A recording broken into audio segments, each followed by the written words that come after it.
Lecteur omniscient et The World After the Fall ne sont pas uniquement des histoires de fantasy. En effet, les deux personnages principaux de leur histoire respective ont une vision quasiment similaire par rapport au monde des entourants. Ils veulent détruire le système injuste et aberrant de ce même monde. Mais il y a aussi tout un questionnement sur la solitude et comment ils veulent la surpasser.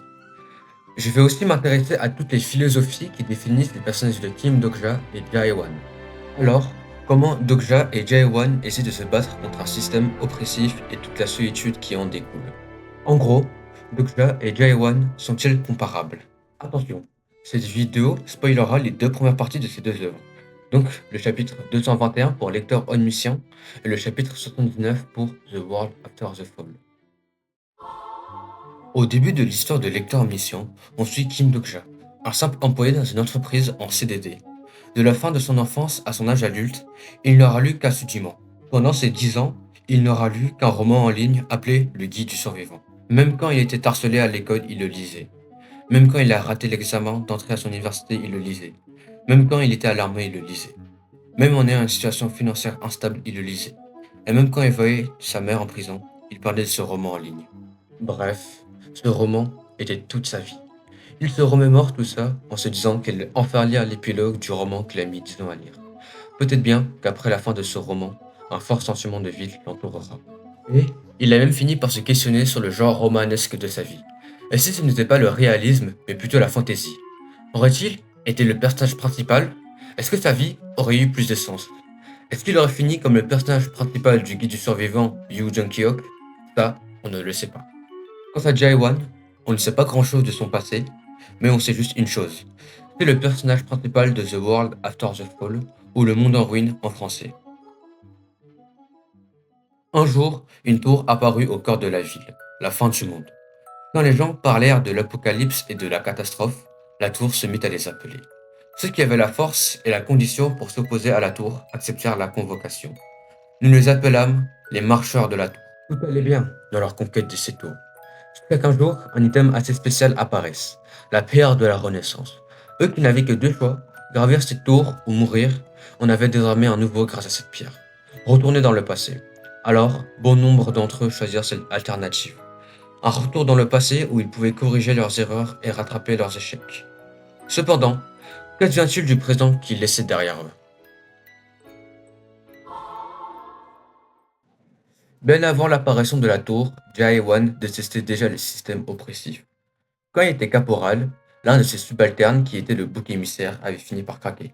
Il n'arrivait plus à supporter les persécutions. Alors, une nuit, il a tiré sur tous ses supérieurs sauf Jae-wan, car celui-ci ne le persécutait pas. C'est donc sûrement à ce moment-là que sa haine des systèmes a commencé à naître. Alors, quand la majorité des camarades qui s'est fait lors de son ascension de la tour ont tous décidé de retourner dans le passé, et qu'une fois au sommet de la tour, il apprit que celle-ci était dirigée par un démon et que cette même pierre de la Renaissance était fausse, il a fini par craquer. Deux idées ont alors commencé à germer dans sa tête. Peut-être bien qu'aller dans le passé ne changera rien à la situation actuelle, et qu'il vaudrait mieux vivre dans un monde cruel que factice, et qu'il serait préférable de protéger le présent pour tous ceux qui n'ont plus espoir, et qu'après tout, recommencer n'est pas synonyme de sauver. On comprend donc que la mentalité de Jae-wan s'inscrit dans le carpe diem, littéralement cueille le jour, signifiant qu'il faut vivre dans le présent et non pas dans le passé. De plus, il veut aussi détruire ce système injuste et aberrant, car c'est à cause de celui-ci qu'il a perdu nombre d'amis et qu'il doit continuer sans cesse l'ascension de ces satanées tours. C'est à ce moment-là qu'il est devenu un éveillé. Les éveillés sont semblables à un rat devenu chat. Les éveillés sont une singularité semblable à un rat ayant surpassé sa nature de chasser et qui s'est ici au même rang que son prédateur, à savoir les chats. À force d'avoir des doutes sur l'univers qui l'entoure, à force de remettre en question le monde où il est, l'essence même de l'univers finit par se dégrader. C'est la première étape de l'éveil, soupçon. Après avoir douté de l'univers, après avoir compris l'univers l'entourant, il devient lucide. C'est la deuxième étape de l'éveil, lucidité. Après qu'il ait surpassé les limites que son corps humain pouvait supporter, toutes les règles du système disparaissent. Grâce aux doutes et à la compréhension de l'univers l'entourant, Jae-wan y surpasse les limites imposées. Il entre dans la troisième étape de l'éveil, l'extase. C'est après toutes ces étapes qu'il dira au démon, donc le producteur de la tour. Les humains ne sont pas des objets que vous pouvez vendre ou acheter. Vous ne pouvez ni nous définir avec des chiffres obtenus à partir de vos critères absurdes, ni nous attribuer un prix comme si nous étions des produits à vendre. Je ne suivrai plus le chemin que vous m'avez tracé. Je vais réduire cet endroit à néant et monter au niveau suivant. Je continuerai de monter jusqu'à ce que j'atteigne la fin de ce monde que vous avez créé. Il s'est fait cette idée car c'est à cause des systèmes comme celui-ci qu'il a perdu ses camarades, son amour et son meilleur ami. Le système Starstream. Ce système, que l'on appelle aussi diffusion Starstream, est une activité de retransmission dans l'univers entier. Les abonnés sont les constellations au sommet des galaxies lointaines. Les acteurs sont des humains et les streamers qui les relient sont les Dokaibi. C'est avec le personnage principal de ce monde, le retourneur Yu Jung-kyok, que l'immense tragédie de ce monde commence. Ce personnage, Dokja, il l'aura apprécié, détesté. Il en aura voulu. Il l'a soutenu. Et c'est de cette façon qu'il a vécu cette histoire de plus de 3000 épisodes. C'est à cause du système de Starstream que la tragédie de Jung-kyok commença et qu'il est devenu solitaire. Les retourneurs revivent la même vie en continu. C'est pourquoi ils connaissent déjà certains éléments du futur. Mais si lors d'un retour, ils décident de modifier le présent, le futur qu'ils connaissent en sera également affecté. En d'autres mots, si les retourneurs ne répètent pas leur vie précédente à la lettre, tôt ou tard, ils devront revivre dans un monde qu'ils ne connaissent pas. Depuis qu'il a échoué, son premier retour, Jung-kyok ne s'est jamais fait de camarade. C'était un retourneur puissant. Les gens le voyaient comme un sauveur et le respectaient. Il est naturellement devenu solitaire. C'est de cette solitude que Dokja veut le sauver. En effet, Dokja considère Jung-kyok comme un petit frère. Il le trouve énervant et celui-ci l'épuise, mais il se fait quand même du souci pour lui. Jung-kyok n'a jamais été compris par une personne, mais Dokja le comprend car il est le seul à avoir entièrement lu toute son histoire. Il comprend la douleur de perdre une personne dans un retour et de redevoir l'aimer dans un autre. Alors, c'est cette raison qui fait qu'il déteste le système du Starstream et des constellations, car ce sont eux qui ont mis en place l'histoire triste de Jung-kyok ou encore l'histoire derrière la Shin Yu-seng du 41e retour, qui est pour moi, pour l'instant, la meilleure partie de Lecteur Omniscient. Il veut aussi lui rendre l'appareil, car c'est grâce à lui, son histoire, qu'il a pu surmonter ses propres peines. Ce n'est pas un rêve, n'est-ce pas? J'aimerais que ça en soit un. Le monde d'avant ne valait pas la peine d'être vécu non plus. Il a le regard d'un homme désespéré depuis longtemps, depuis bien avant que le monde ne s'effondre, tout comme moi. En effet, on l'apprendra bien plus tard dans l'histoire, mais Dokja a vécu une enfance des plus tristes. Petit, il se faisait battre par son père, tout comme sa mère. Un jour, par pur hasard, il se retrouve avec un couteau à la main et il a fini par tuer son propre père. Sa mère a tout fait pour qu'il ne se sente pas coupable d'avoir tué un être humain. Elle a littéralement réécrit sa mémoire pour ne pas qu'il soit traumatisé. Comment? C'est très simple. Elle a écrit un livre à ce sujet, Les mémoires de la meurtrière du souterrain. La mémoire de Dokja a donc été altérée. Du coup, c'est à cause de tout ça que sa mère, elle a fini en prison. Et que, il a dû vivre son enfance dans la solitude. La seule chose qui a pu protéger son enfance durant l'absence de sa mère, c'était ce monde. Alors, peut-être bien que tant qu'un humain lira, il ne sera jamais seul. C'est l'une des raisons pour laquelle la fin de cette histoire est si importante pour lui, et c'est aussi pour cette raison qu'il ne peut écouter les constellations, car il ne veut céder son destin à des types cruels comme eux. Il veut décider de sa propre histoire.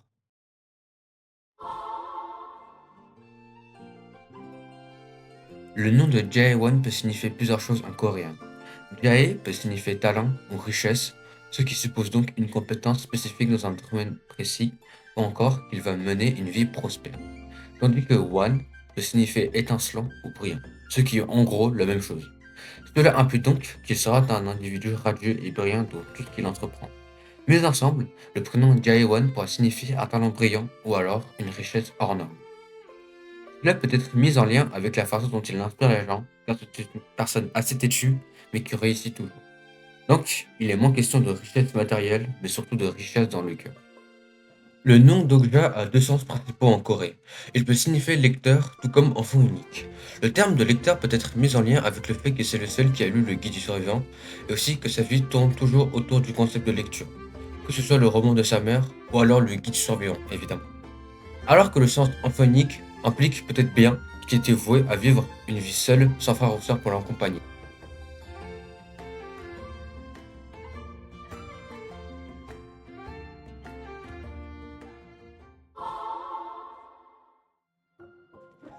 Dans le chapitre 180, un important destin souhaite la mort de Dogja.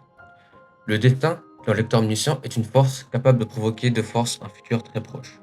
Ce destin annonçait que l'incarnation, Kim Dogja, sera tuée par ce qu'il aime le plus.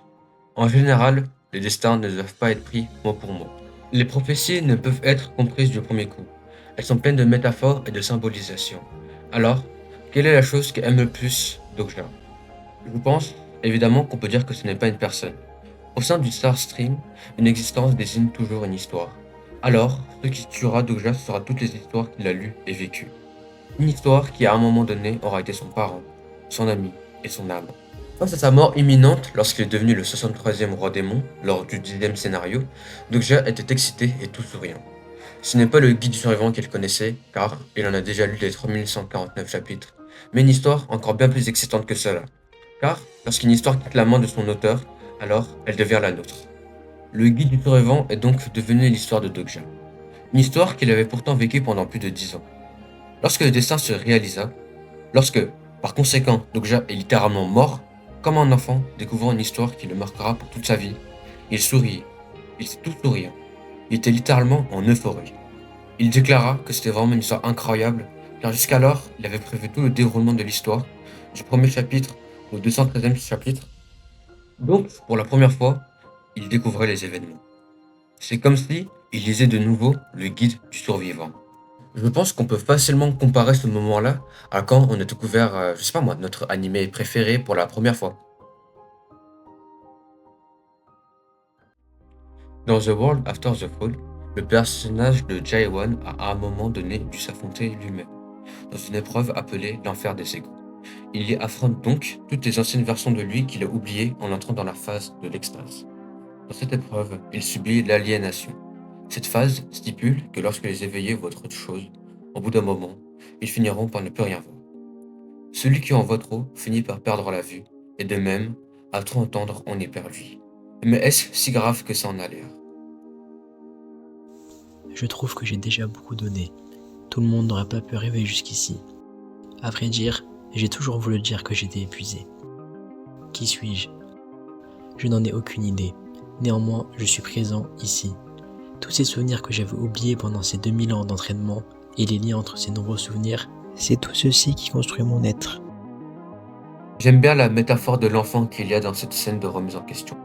On voit un Jae-won enfant en train de pleurer, tandis que Jae-won adulte se tient là devant lui, en ne sachant pas quoi faire. On apprendra dans le chapitre 76 qu'intérieurement Jae-won reste un enfant. Alors, on peut se demander pourquoi c'est si important. C'est très simple. Jae-won est comme un enfant, car ceux-ci détestent ces adultes qui veulent d'un monde où aucune différence vient casser leur harmonie apparente. Peut-être bien que Jae-won, pendant longtemps, était comme ces adultes qu'il détestait tant. Il ne pensait qu'à son objectif de détruire ce monde, sans même penser à lui-même. Pour atteindre son objectif, il avait oublié de nombreux souvenirs importants, comme l'histoire du Petit Prince qu'on développera plus tard dans cette vidéo, ou encore le début de sa haine des systèmes avec l'histoire du bouc émissaire. Alors, pour réussir son objectif de détruire ce monde, il doit prendre en compte tout ce qu'il a vécu. Donc, il doit embrasser ses anciens souvenirs, tout comme se remémorer les souvenirs actuels, car c'est tout cela qui constitue son être.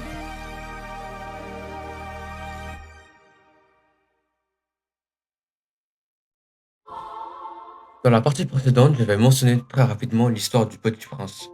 Je parlais évidemment du livre d'Alexandre Saint-Exupéry. Ce livre raconte comment le petit prince voit l'univers. Il s'adresse aux adultes qui passent tout le temps le nez dans les chiffres à considérer que tout ce qu'ils font est important. Il dit que nos yeux sont incapables de voir ce qui compte vraiment. Cette histoire est magnifique. Le petit prince garde son innocence en croyant au pouvoir de l'imagination. Néanmoins, ce conte se termine tragiquement par la mort du petit prince. En même temps, ça ne pouvait pas finir autrement. Pour la beauté du récit, il fallait qu'il meure. Ce n'est qu'en mourant qu'on conserve sa candeur. Jae-won est donc représenté symboliquement par le Petit Prince, car comme on l'a vu dans la partie précédente, Jae-won déteste les adultes car il considère que les chiffres sont trop importants. Or, ce sont ces mêmes chiffres et ce système centré autour du matérialisme qui font que Jae-won a perdu ses camarades. On peut prendre l'exemple de la pierre de la Renaissance qui promettait retour dans le passé, signifiant donc la fin des problèmes. Sauf que, bien plus tard dans l'histoire, on apprendra que cette même pierre avait tout sauf comme rôle de ramener les personnes dans le passé. Il y a aussi une autre raison pour laquelle il est comparé avec le Petit Prince. Mais qu'est-ce qui se passe sur la planète du Petit Prince après sa mort? Il n'y a plus personne dessus? Eh bien, il reste le petit prince. Mais comment? Je croyais qu'il était mort. En fait, il ne l'est pas.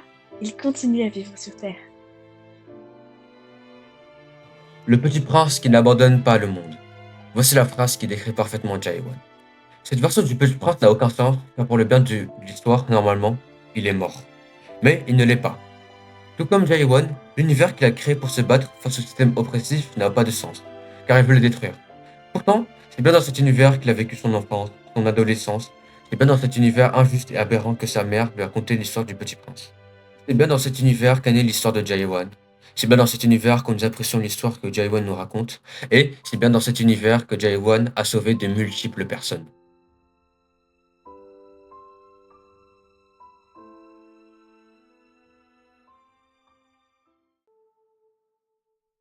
Le jour même de ses noces avec Orphée, la dryade Eurydice, fuyant Aristée qui l'importune, est mordue par un serpent caché dans les eaux de Zeus. Elle en meurt et descend au royaume des enfers.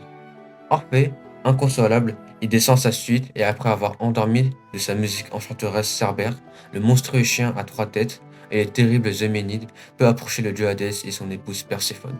Il parvient, grâce à sa musique, à le faire fléchir.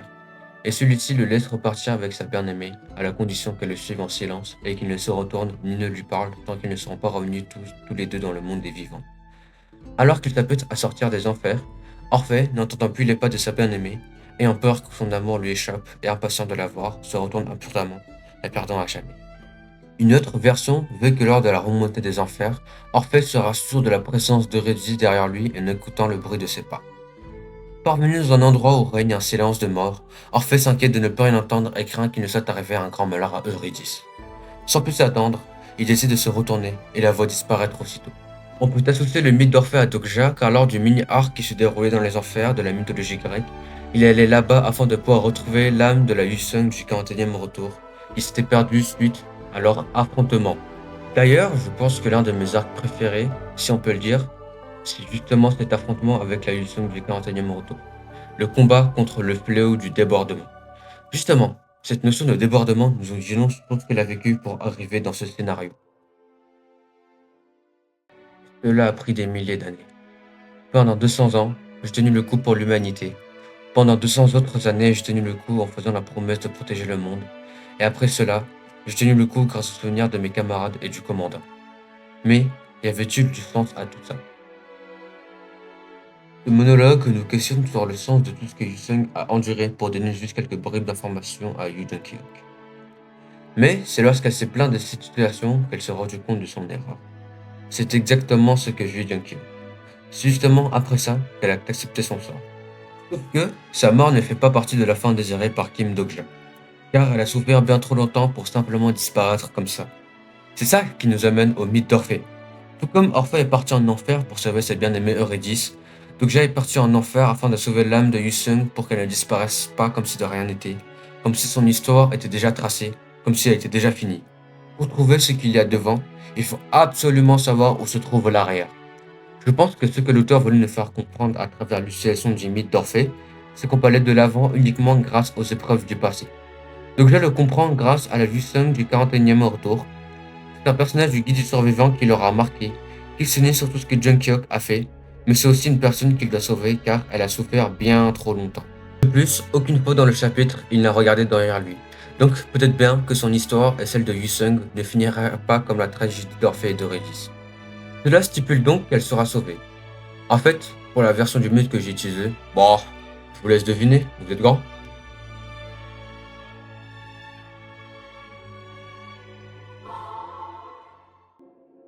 Si on s'en tient à la phrase de Descartes, je pense, donc je suis. Alors, dans la société coréenne, cette phrase serait plutôt je travaille, donc je suis. Lecteur omniscient et The World After the Fall sont la base des web novels, donc des romans en ligne. Ils sont écrits par un couple qui se nomme Sing and Song. On ne connaît pas leur identité, mais une chose est sûre, ils sont coréens. Donc, si on monte en niveau de lecture, on peut donc penser que leurs deux œuvres sont une critique de la société coréenne. Mais pour que vous compreniez un peu, le contexte, tout ça, je vais citer un article qui résume assez bien la situation, et donc j'ai cité une des phrases juste avant. La société coréenne est une société qui sans cesse met l'accent sur la réalisation de soi par la réussite scolaire et professionnelle. La valeur des perdants n'est pas admise dans cette société fondée sur la logique et la dynamique de la compétition incessante entre les membres de la société. En gros, depuis les années 70, la Corée est devenue un pays uniquement focalisé sur la réussite personnelle, surtout dans le monde du travail. Alors, face à ce système qui opprime ces personnes dès l'enfance, car oui, les enfants en Corée sont forcés dès leur plus jeune âge à réviser jour et nuit, parfois plus de 12 heures en une journée. Ils font tout cela pour entrer dans l'une des meilleures universités de Corée. Pour cela, ils sacrifient le sport, leurs loisirs et même leur sommeil. Ils norment en moyenne que 5 heures par nuit. Mais est-ce vraiment une vie? Surtout que tout cela ne se termine même pas à l'âge adulte car ils doivent travailler au moins 40 heures par semaine et se battre face à un système qui recherche uniquement la réussite individuelle. Signifiant donc qu'un individu devra faire de son mieux pour réussir au détriment des autres, menant inévitablement à la solitude. Je pense donc que les auteurs veulent dénoncer ce système d'éducation et de travail oppressif en unissant les personnages de Dokja et de Jaewon. Ils utilisent Dokja car celui-ci veut supprimer le système du South Stream car ce sont eux qui ont rendu la vie de Jungkook triste et remplie de solitude. Alors que Jaewon, lui, représente plutôt la vie des enfants face à ce système, en unissant notamment l'allégorie de l'adulte et le conte du Petit Prince. Le Petit Prince dira dans l'une de ses citations les plus célèbres, « L'essentiel est invisible pour les yeux ». Donc, l'allégorie de l'adulte est utilisée pour définir le système sociétal coréen, uniquement focalisé sur le matérialisme sans prendre en considération la vie des individus de la société, les enfants, rendant donc les individus de cette même société tristes. Pour se battre face à ce système injuste, aberrant et matérialiste, Jaewon veut devenir un adulte car comme ça il n'aura plus à écouter les autres adultes, qui est donc le système, tout en conservant sa volonté d'enfant. Tandis que lui, Dokja, il veut plutôt sauver les individus rendus seuls par ce système, il symbolise leur espoir en voulant porter leur fardeau sur son dos, car lui, il connaît le futur. On peut notamment prendre l'exemple de Jungkook et de Yusung.